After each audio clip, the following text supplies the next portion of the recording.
Anghel na umubos ng 185,000 sundalo sa loob ng isang gabi. Sino ang anghel na ito at paano ito nangyari?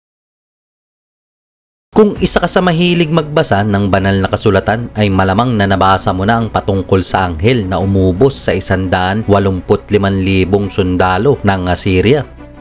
Kaya naman kung ready ka na, simulan na natin.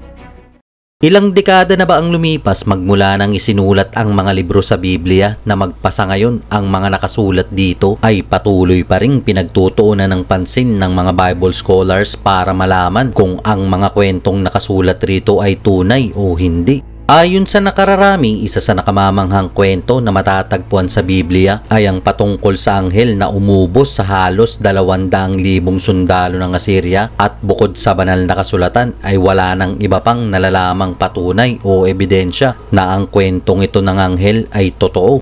Hanggang sa natagpuan ang isang hexagonal shape na bato na tinatawag na Sennacherib's Prism sa bansang Iraq noong 1919 kung saan nakasaad dito ang mga pangyayari ng gabing iyon nang sakupin ang Jerusalem. Sa ikalawang libro ng mga hari, chapter 19 verse 35. At nangyari ng gabing iyon na ang anghel ng Panginoon ay lumabas at pumatay ng 185,000 sa kampo ng mga taga-Syria. Malinaw na nakasaad sa Biblia na ang umubos sa napakaraming sundalo ng Assyria ay isang anghel ng sakupin ng hari ng Assyria na si Sennacherib ang mga syudad sa Juda kung saan ang mga mamamayan doon ay nalipol. Base sa salaysay, bago pa man makarating ang libu-libong sundalo ng Assyria sa Jerusalem para ito ay sakupin, ay nagbigay ang haring si Hezekiah ng mga ginto at pilak sa mga dayuhan para lisanin ng mga ito ang kanilang lupain. Subalit sa kabila nito, ang mga Assyrians ay hindi pa rin lumisan. Sa halip ay pinagbantaan pa ng haring si Sennacherib si Hezekiah na sumuko para sila ay hindi masawi.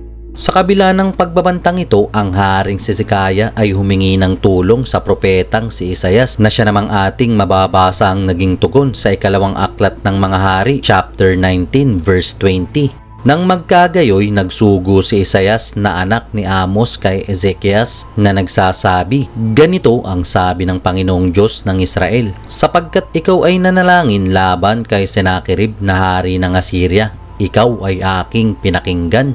Walang duda na nakasaad sa Biblia na dininig ng Diyos ang panalangin ni Hezekiah dahil ng gabing iyon ay bumaba mula sa langit ang isang anghel na siyang umubos sa 185,000 sundalo ng Assyria. Ang salaysay na ito mula sa banal na aklat ay walang dudang nakamamangha, subalit nagdulot din ito ng hinala sa ilan hanggang sa natagpuan ang Sennacherib's Prism. Sa mga hindi pa nakakaalam, ang Sennacherib's Prism ay isang bato na hugis hexagon kung saan nakaukit sa bato sa wikang Assyria ang mga nagawa ng haring si Sennacherib at isa na rito ang tungkol kay Hezekiah na hari ng Jerusalem. Ayon sa pag-aaral, kasamang nakaukit sa bato ang pagkawasak ng mga 46 na syudad sa Juda, paglipol sa higit 200,000 mga mamamayan at ang pagbibigay ng haring si Hezekiah ng kayamanan sa haring si Sennacherib. Kaya naman walang duda na ang mga salaysay sa ikalawang libro ng mga hari ay totoo. Kung ganun ay bakit marami pa rin ang nagtatanong kung bakit hindi nabanggit dito ang tungkol sa anghel na umubos sa libu-libong sundalo ng Assyria? Posible nga bang hindi ito nangyari o may kababalaghan?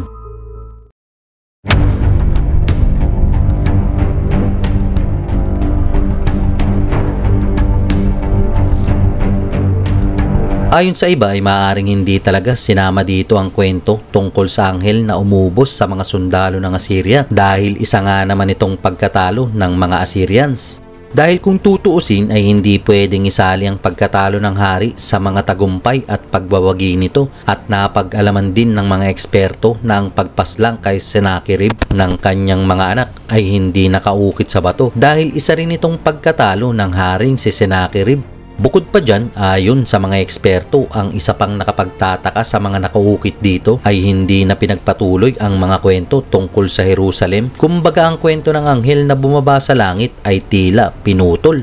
Hindi man nabanggit sa Sennacherib's Prism ang tungkol sa anghel ay mapagtatanto na ang mga kwentong nakaukit sa bato ay tumutugma sa Biblia. Ang mga kaganapan ng gabing pinakinggan ng Diyos ng langit, ang mga dalangin ng haring si Hezekiah ay walang dudang nakamamangha para sa mga tulad kong naniniwala sa Biblia. Maaring hindi lahat ay naniniwala sa kababalaghang nangyari sa gabing iyon.